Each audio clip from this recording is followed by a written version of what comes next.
अस्सलामुअलैकुम। कौन बात कर रहा है? ज़बर अपने ऑफिस से बाहर निकलते अपनी गाड़ी की तरफ जा रहा था। आज उसकी नाइट ड्यूटी थी तो सारी रात बाहर ही रहना था। अभी वो डिनर करने का सोच ही रहा था जब उसके नंबर पर एक अनजान नंबर से कॉल आई। वालेकुम अस्सलाम। कैसे हो इंस्पेक्टर ज़बर शाह? बहुत हवाओं में उड़ रहे हो, बहुत बोलबाला है तुम्हारे इलाके में। तुम्हारे होते हुए कोई गलत काम कर ही नहीं सकते हम। किसी औरत की आवाज़ पर गाड़ी का दरवाज़ा खुलते खुलते उसके हाथ रुके। लेकिन कौन है आप जो मेरी खूबियों से इतनी वाकफियत रखती हैं? मुझे फ़ोन करने की कोई ख़ास ही वजह होगी यकीनन आपके पास। फरमाइए, क्या खिदमत कर सकता हूँ मैं आपकी? वो डायरेक्ट असल मुद्दे पर आया। खिदमत तो तुम हमारी बहुत कर सकते हो ज़बर शाह, लेकिन मैं जानती हूँ तुम मेरे लिए कुछ करोगे नहीं। ईमानदारी का कीड़ा जो है तुम्हारे अंदर, बहुत तारीफ़ सुन रखी है मैंने तुम्हारी। इतनी तारीफ़ सुनी कि तुम्हारे बारे में जानने पर मैं मजबूर हो गई और जानकर ही दम लिया। मुझे पता चला कि तुम तो ज़ुबैदा के पोते हो। ईमानदारी और वफ़ादारी तो तुम्हारे खून में है। उस औरत के लहजे में तंज़ था, तंज़ से भरपूर था उसका लहजा उस वक्त, लेकिन उसके मुंह से अपनी दादी का नाम सुनकर वो हैरान ज़रूर हुआ था, वो भी इस अंदाज में कि जलन यहाँ तक महसूस हो रही थी। कौन हो तुम और इस तरह से मेरी दादी का नाम क्यों ले रही हो तुम? क्या तुम मेरी दादी को जानती हो? उसने हैरत से पूछा। आखिर कौन थी वो औरत जो उसके और उसकी दादी के बारे में जानती थी, और उस औरत का उसकी दादी के साथ क्या ताल्लुक था? कौन हो तुम और इस तरह मेरी दादी का नाम क्यों ले रही हो? क्या तुम मेरी दादी को जानती हो? उसने हैरत से पूछा। आखिर कौन थी वो औरत और वो उसकी दादी के साथ उसका क्या ताल्लुक था? मैं भी तुम्हारी दादी के माजी का ही। खैर, पुरानी बातें ना तो याद करना चाहती हूँ और ना ही मैं दोहराना चाहती हूँ। नई कहानियाँ बन रही हैं तो पुराने किस्से दफना देते हैं ना। उसके लहजे में कुछ अजीब था जो ज़बर को बुरी तरह उलझा रहा था। देखें, आप जो भी हैं सीधे तरीके से बात करें। क्या चाहती हैं आप मुझसे या मेरी दादी से? और मेरी दादी का किसी भी चीज़ में कहाँ जिक्र आ रहा है और क्यों? मेरे काम से मेरी दादी का क्या ताल्लुक है? और उनका मेरे काम से कोई लेना देना भी नहीं। आपको जो भी बात करनी है मुझसे करें और डायरेक्ट करें। मेरी फैमिली को बीच में इन्वॉल्व करने की हरगिज़ ज़रूरत नहीं है आपको। उसने अपने लहजे को बहुत धीमा रखा, क्योंकि अपनी दादी के जिक्र पर वो बुलंद आवाज़ करना भी अपनी दादी के एहतराम में कमी समझता था। रज़िया बेगम नाम है मेरा। लाहौर के सबसे बड़े कोठे से ताल्लुक़ है मेरा। मेरे आगे काम करने वाली औरतों ने जगह जगह अपने ठिकाने बनाकर रखे हुए हैं। ऐसा ही एक ठिकाना मेरा मुजफ्फराबाद में भी था जहाँ तुमने छापा मारा, और छापा मारने के बाद तुमने वहाँ से बहुत सारे लोगों को उठवा लिया, जिसकी वजह से मुझे बहुत नुकसान हुआ, और इस नुकसान की वजह तुम हो। मुझे बहुत नुकसान हुआ है। मेरा जो रुपया पैसा बर्बाद हुआ ना उसे तो मैं भूल रही हूँ, लेकिन बाकी नुकसान तुम पूरा कर दो मेरा। वो असल मुद्दे पर आए। क्या मतलब है आपकी इस बात का? क्या चाहती हैं आप मुझसे? ज़बर अब तक उसकी बात का मकसद नहीं समझ पाया था। वो उसके साथ कोई डील करना चाहती थी या क्या था? मैं चाहती हूँ कि मेरे जिन लोगों को तुमने पकड़ा है उन्हें छोड़ दो। उसके बदले में जो तुम चाहोगे मैं तुम्हें दे दूँगी। पैसा, दौलत, तुम्हारी डिमांड के मुताबिक जो तुम तलब करोगे वो मिलेगा। ओह! तो आप मुझे रिश्वत देना चाहती हैं? वो उसकी बात काटते दिलकशी से मुस्कुरा कर बोला था। अगर तुम इस तरह की खिदमत को रिश्वत कहते हो तो बेशक रिश्वत ही कह लो। मैं तुम्हें काफ़ी फ़ायदा दे सकती हूँ। मैं जानती हूँ तुम्हारे भाइयों के पास बहुत पैसा है, बहुत बड़ा बिजनेस है उन लोगों का, अच्छा खासा कमा खा रहे हैं। लेकिन तुम्हारा क्या? तुम एक मामूली सरकारी अफसर हो।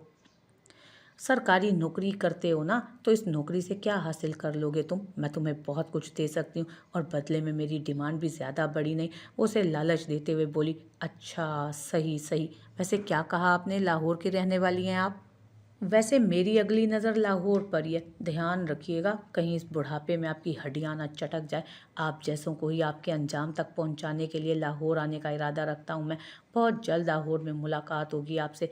तब आप दीजिएगा मुझे अच्छी अच्छी ऑफ़र्स, और फिर मैं आपकी ऑफ़र्स को अपने अंदाज़ में कबूल करूँगा। वो बात ख़त्म करते हुए फ़ोन काटने ही लगा था जब दूसरी तरफ से रज़िया की आवाज़ सुनाई दी थी। उड़ान उतनी भरो जितनी कबूल की जा सके। आसमानों को भी ज़्यादा उड़ने वाले परिंदे पसंद नहीं आते, और तुम मेरे आसमान पर उड़ने की कोशिश कर रहे हो ज़फ़र शाह, और मैं अपने आसमान पर इस तरह किसी को आज़ादी से उड़ने की इजाज़त नहीं देती हूँ ना, वरना ये ना हो कि मैं तुम्हारी पर काट के रख दूं। धमकी बड़ी जोरावर दी थी। देखिए रज़िया साहिबा, ये ज़बर शाह के पर हैं। कोई कोठे वाली इन परों को ना तो काट सकती है और ना ही कुछ और कर सकती है। हाँ, लेकिन ज़बर शाह जल्द ही आप लोगों की गर्दनों तक पहुंचकर आप लोगों को हमेशा हमेशा के लिए اس لیے بہتر ہوگا کہ یہ کام چھوڑ کر اللہ اللہ کریں، مجھ سے ڈیل کر لو مجھ سے ڈیل مجھ سے ڈیل کر لو زبر شاہ۔ میں تم سے کچھ نہیں مانگتی سوائے اپنے ایک خاص آدمی کے جسے تم نے اس کوٹھے سے گرفتار کیا، اور دوسری مرتضی شاہ کی بیٹی امارہ کے لیے۔ مجھے بس انہی دو کی ضرورت ہے، اس کے علاوہ مجھے کسی سے کوئی مطلب نہیں۔ تم جتنی چاہو اتنی اڑان بھرو، میں کبھی تمہارے راستے میں نہیں آؤں گی۔ کون مرتضی؟ میں کسی مرتضی شاہ کو نہیں جانتا، اور نہ ہی میرا اس کی بیٹی سے کوئی تعلق ہے۔ اور جہاں تک آپ کے خاص آدمی کی بات ہے تو اس کی بہت خاص خدمت کی جا رہی ہے جیل میں۔ میری خواہش ہے کہ میں آپ کی بھی ایسی ہی خدمت کر سکوں۔ وہ کسی طرح اس کی باتوں میں آنے کو تیار نہ تھا، جبکہ وہ حیران تھی یہ جان کر کہ زبر شاہ مرتضی شاہ کو نہیں جانتا، یعنی کہ اپنی ہی بہن کے سسر سے ناواقف ہے وہ، یعنی کہ دامیار شاہ نے اب تک حقیقت کسی پر کھلنے نہیں دی ہے کہ وہ لڑکی اس کی بہن ہے۔ اس کی شناخت کا کوئی ثبوت نہیں تھا، اس لیے دامیار شاہ نے اسے اپنی بیٹی قرار دے دیا۔ میں دامیار شاہ کی بہن اور مرتضی شاہ کی بیٹی کی بات کر رہی ہوں، جسے اس نے اس دن کوٹھے پر سے پورے 20 کروڑ میں خریدا تھا۔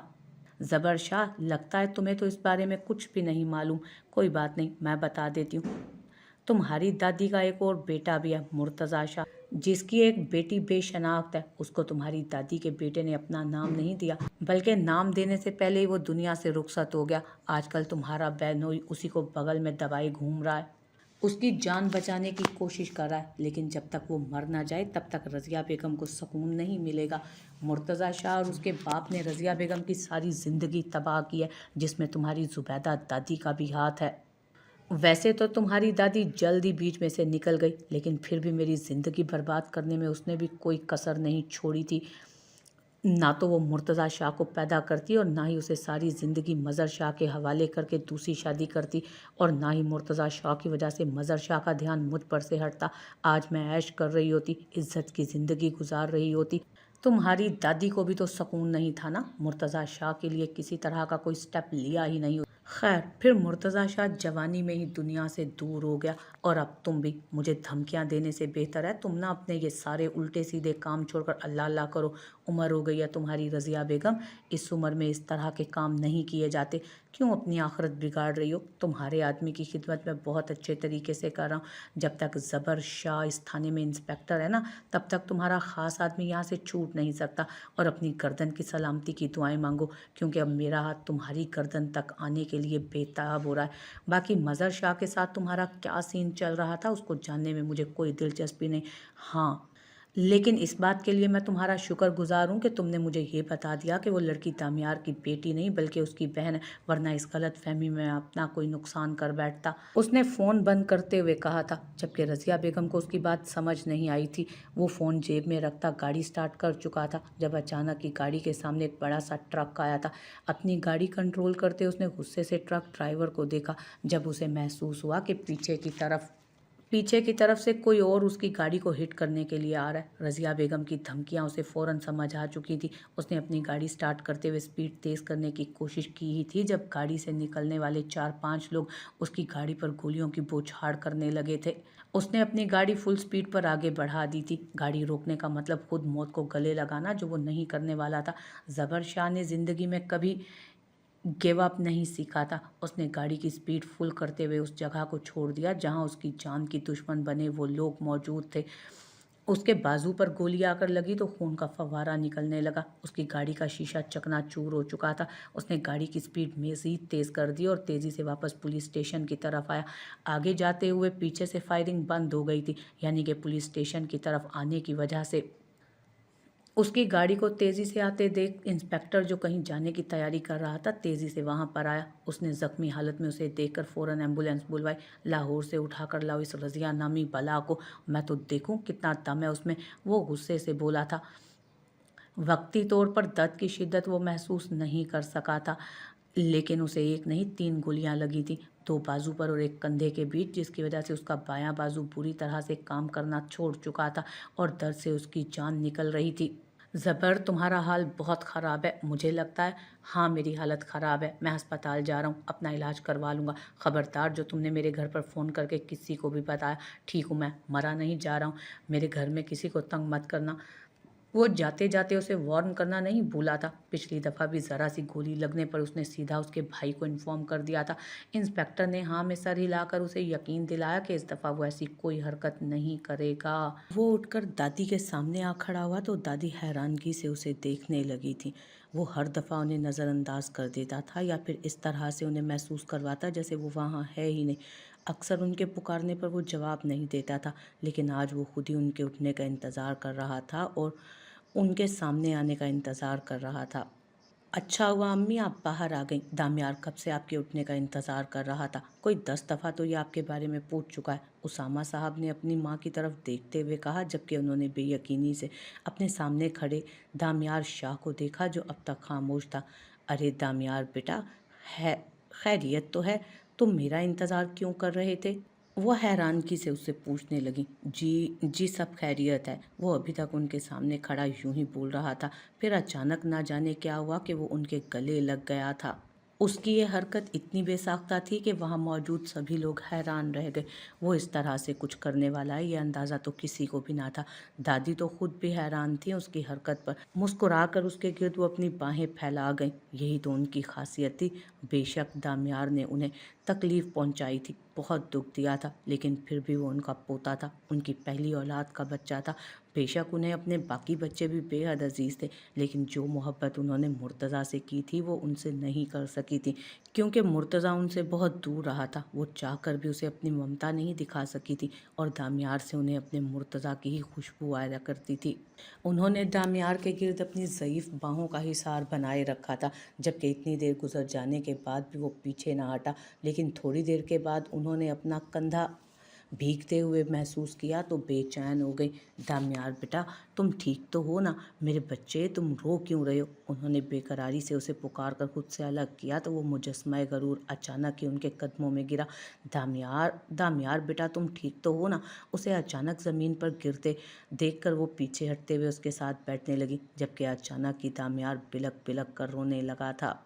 उसके इस तरह रोने पर वो तड़प कर उसके पास बैठती उसे अपने साथ लगा चुकी थी। मुझे माफ़ कर दीजिए दादी, मुझे माफ़ कर दीजिए। मुझसे बहुत बड़ी गलती हो गई। दादी मुझे माफ़ कर दीजिए। मैं एक बहुत बहुत बहुत बुरा इंसान हूँ। मैंने आपको बहुत दुख पहुँचाया, आपके साथ बहुत बुरा सलूक किया। मुझे माफ़ कर दीजिए प्लीज़। दामियार मेरे बच्चे, क्या हो गया है तुम्हें? मेरे बच्चे, नाराज़ नहीं हूँ मैं। क्या हो गया है तुम्हें? दादी तो बेचैनी से हालत ख़राब करने लगी थी अपनी। दामियार को इस तरह की कंडीशन में उन्होंने पहले कभी देखा था और ना ही सोचा था। दामियार उनके सीने से लगकर यूं बच्चों की तरह रोएगा, ये तो कभी ख्याल भी उनके दिल में ना आया था। दादी मैं बहुत बुरा हूँ, एक बहुत बुरा इंसान हूँ। मैं माफ़ी के लायक नहीं हूँ। मैंने बहुत गलत किया। मैं अपनी सारी गलतियों की माफ़ी मांगना चाहता हूँ। मैं अपने बाप दादा के जुर्मों की सज़ा आपको देता रहा। मैं सारी ज़िंदगी आपको बेवफा समझता रहा। मुझे औरत ज़ात से मोहब्बत नहीं थी, क्योंकि मुझे लगता था कि औरत कभी वफ़ा नहीं कर सकती। मैं औरत की ज़ात को बेवफ़ाई से मुशाबहत देता था। आप में एक बेवफ़ा औरत नज़र आती थी मुझे, अपनी माँ में एक बेवफ़ा औरत नज़र आती थी मुझे। हालाँकि हकीकत तो ये थी कि बेवफ़ाई आप में नहीं बल्कि मेरे अपने खून में थी।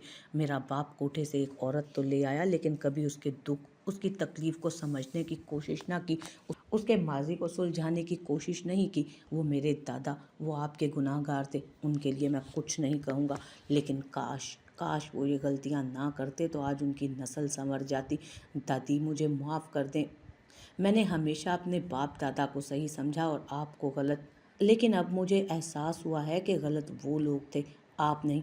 मैंने आपको दुख दिया, तकलीफ़ पहुंचाई। मुझे माफ़ कर दीजिए, प्लीज़ मुझे माफ़ कर दीजिए। मैं अपनी माँ से माफ़ी नहीं मांग सकता, क्योंकि अब वो इस दुनिया में नहीं रही, लेकिन आपसे तो माफ़ी मांग सकता हूँ ना।